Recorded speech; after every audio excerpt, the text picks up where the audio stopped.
नमस्कार मित्रांनो. तर आज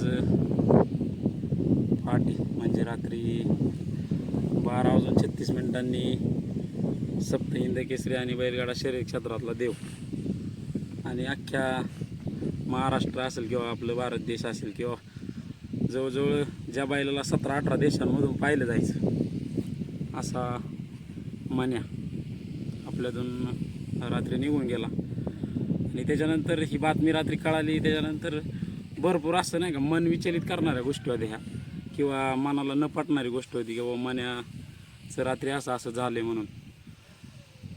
तर रात्री कळालं, त्याच्यानंतर फोन वगैरे झाले आणि बातमी कन्फर्म झाली की बाबा हे 100% खरं आहे. तर सकाळी आपण त्या ठिकाणी गेलो. मन्याचा अंत्यविधी असेल किंवा सगळे बाकी जे काही कार्यक्रम होता तो सगळा काही त्या ठिकाणी पार पडला. आपण ती पण व्हिडिओ चॅनलला टाकलेली आहे, तर लिंक देतोय खाली, मी ती जाऊन बघा.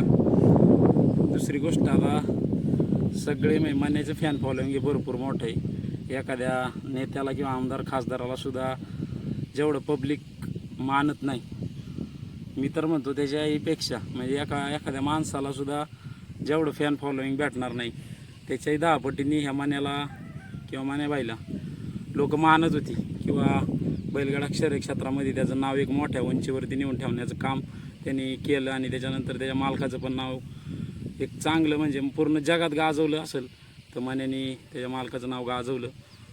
आणि तो आता अनंतामध्ये विलीन झाला. तर भरपूर लोकांना असेल किंवा त्याचे फॅन फॉलोइंग असेल, प्रेक्षक असतील, बैलगाडा शौकीन असतील, शर्यत क्षेत्रातले अनेक मान्यवर, म्हणजे प्रत्येक क्षेत्र असं हे म्हणजे असं आहे का बाबा मन्याचा कोणताच असा माणूस म्हणू शकत नाही का बाबा मी मन्याचा फॅन नाही किंवा बाबा मी मन्याला ओळखत नाही, असा एकही माणूस या क्षेत्रात तुम्हाला सापडणार नाही. तर आपण आज त्या ठिकाणी होतो मित्रांनो. मी डोळ्यांनी पाहिले पब्लिकचं रिॲक्शन काय होतं ते. तिथं 5-5, 6-6 वर्षाची मुलं तिथे येऊन रडत होती अक्षरशः. वयस्कर लोक होती, महिला वर्ग भरपूर प्रमाणात होता. म्हणजे एखादा माणूस आयुष्यामध्ये काहीच कमवू नाही शकत, त्याच्याही भरपूर असं काही म्हणजे त्याच्यापेक्षा भरपूर त्याचं मी तर म्हणतो एक मोजमाप नाही लावू शकत. एवढं कमाई मन्या आपल्या 17-18 वर्षाच्या वयात म्हणजे जेवढा त्याला वेळ भेटला त्या वेळेमध्ये कमवून गेला. माणसांचं प्रेम असेल, जिव्हाळा असेल, आपुलकी असेल, आणि प्रत्येक त्याच्या फॅनचं त्यांनी म्हणजे कोणतीच इच्छा ठेवली नाही की बाबा एखादा फॅन्स मानला मन्याकडून आज ह्या घाटात ही बारी अशी झाली पाहिजे पण मन्याकडून ती झाली नाही, असं झालं नाही. आणि मित्रांनो, मन्याचं खासियत म्हणजे कोणालाही काही सांगायची गरज नाही. ज्या बाईला मग अख्खा घाट रिकामा होत होता आणि ज्या बैलामुळं अख्खा घाट भरत होता त्या बैलाला नक्कीच बैलगाडा क्षेत्रातला देवच म्हणलं पाहिजे.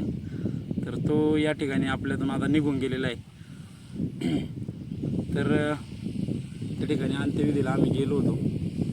सगळं काय व्यवस्थित झालं. भरपूर असं पब्लिक होतं, भरपूर फॅन फॉलोइंग, लांबून लोक आली होती. नगर जिल्हा असेल, पुणे जिल्हा असेल, सातारा, भरपूर लांबून लोक आली. आणि आता मेन विषय असा राहतो का बाबा मन्या अचानक काय एक्झिट घेतली त्यांनी. तर कालला तांबे मंडळींच्या निमंत्रणाचा मान देऊन नानान ते मन्याला घेऊन खरपूड या ठिकाणी लग्नाला गेले. त्या ठिकाणी लग्न वगैरे लागलं आणि तिथून बैल रात्री घरी आणला. बैलाला मुळात म्हणजे वडगाव काशिंब्याच्या घाटामध्ये थोडंसं लागलं होतं. त्याच्यानंतर बैल त्यातून पण कवर झाला होता आणि देऊला पळाला, पण जेमतेम पळाला आणि त्याच्यामुळं बारी पडली. तर शेवटी ते मुक जनावर आहे, नक्की त्याला आतमध्ये काय झालं आहे काय नाही आपण सांगू शकत नाही, किंवा तो आपल्याला त्याच्या भावना व्यक्त करू शकत नाही. त्याच्यानंतर राजू शेठ असतील किंवा बाळासाहेब नाना असतील किंवा त्यांचे पूर्णच माणिक मामा असेल, सगळे टीम, त्या टीमनी त्याचं ट्रीटमेंट वगैरे परत व्यवस्थित जोशात चालू केली होती. बैल रिकव्हरी व्यवस्थित होत होता. आणि रात्री अचानक बैलाला अटॅक आला आणि बैल आपल्यातून नाहीसा झाला. मित्रांनो, त्याला म्हणजे बैल नाही म्हणता येणार, एक महादेवाचा नंदी येतो. आणि नेमकं आज सोमवार आहे, महादेवाचं वाहन नंदी, आणि आज सोमवार एक चांगलं मरण हे मन्याला लाभलेलं आहे. तर मित्रांनो, मान्या हा एकदाच होतो आणि एकच होतो, दुसरा कोणी परत मान्या होऊ शकत नाही. आणि एवढं म्हणजे नाही का, जे मी तर म्हणतो त्याचं आयुष्य तो डबल जागला.